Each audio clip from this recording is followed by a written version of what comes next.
사무엘 상하 머릿말. 이 두 권 분량의 이야기, 사무엘 상하는 네 인물이 뼈대를 이룬다. 바로 한나, 사무엘, 사울, 그리고 다윗이다. 이 이야기는 연대로 따지면 주전 1000년 어간의 일들인데, 이를 중심으로 1000여 년 전에는 주전 1800년경 이스라엘이 조상 아브라함이 부르심을 받았고 1000년 후에는 예수 그리스도가 탄생하게 된다.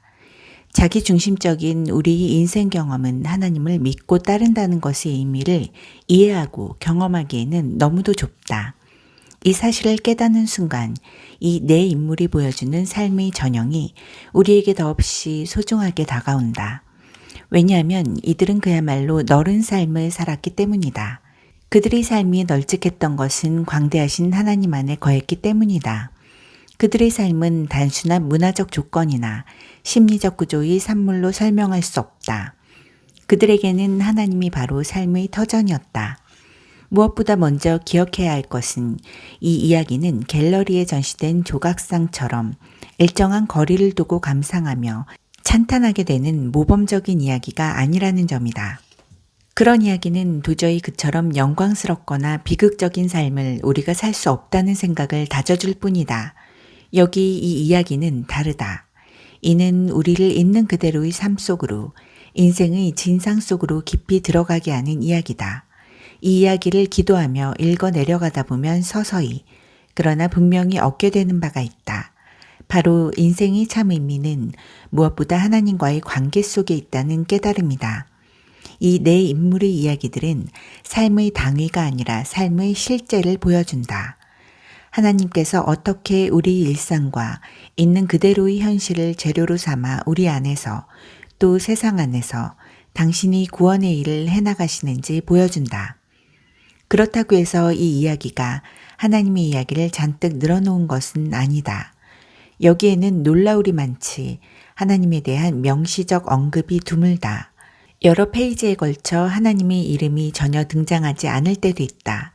그러나 펼쳐지는 이야기를 따라가다 보면 각각의 사건의 줄거리와 결을 부여해주고 있는 것이 다름 아니라 그 사건 하나하나의 음으로 양으로 함께 하시는 하나님의 현존이라는 사실을 깨닫게 된다.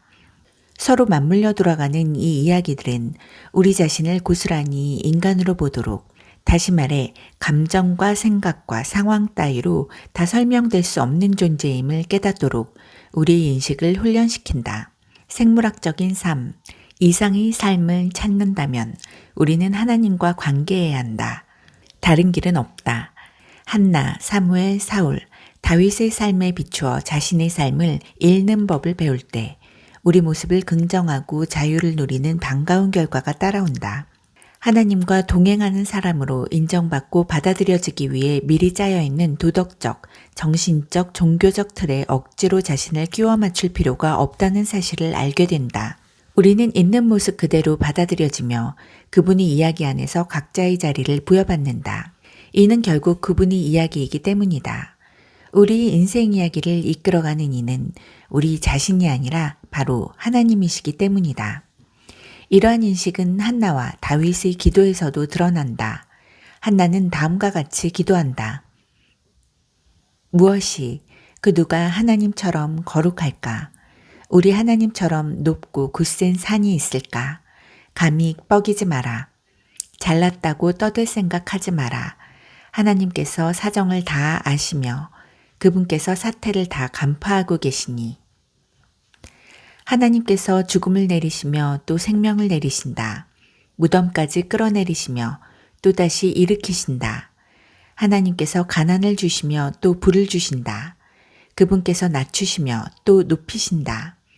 땅에 기초를 놓으신 분이 바로 하나님이시기 때문이다. 그분께서 반석 같은 토대 위에 당신의 일을 펼치셨다. 당신께 충실한 벗들은 그 걸음걸음을 지켜주시지만 악인들은 캄캄한 곳을 걷다가 넘어지게 놔두신다. 인생살이가 기력에 달린 것이 아니니. 또한 다윗은 다음과 같이 기도한다.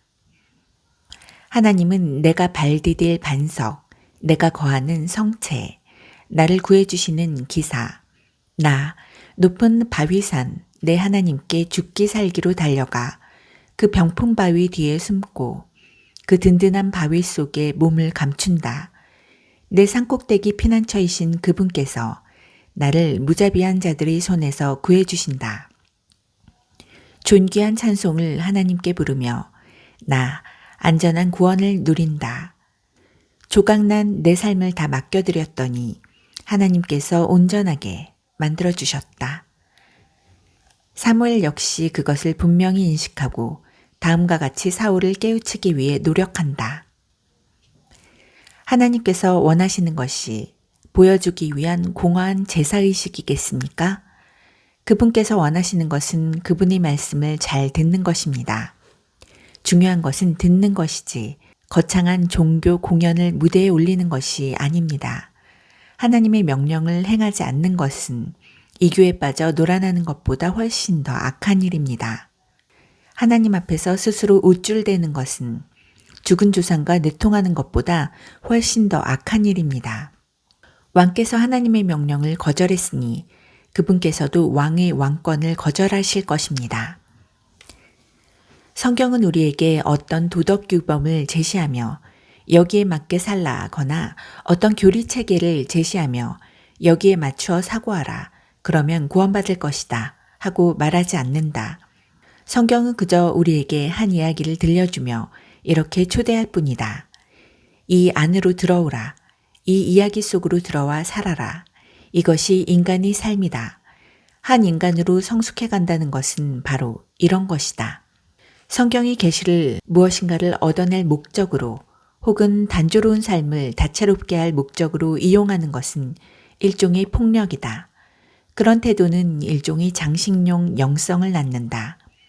하나님을 장식물이나 보강제로 취급하는 것이다.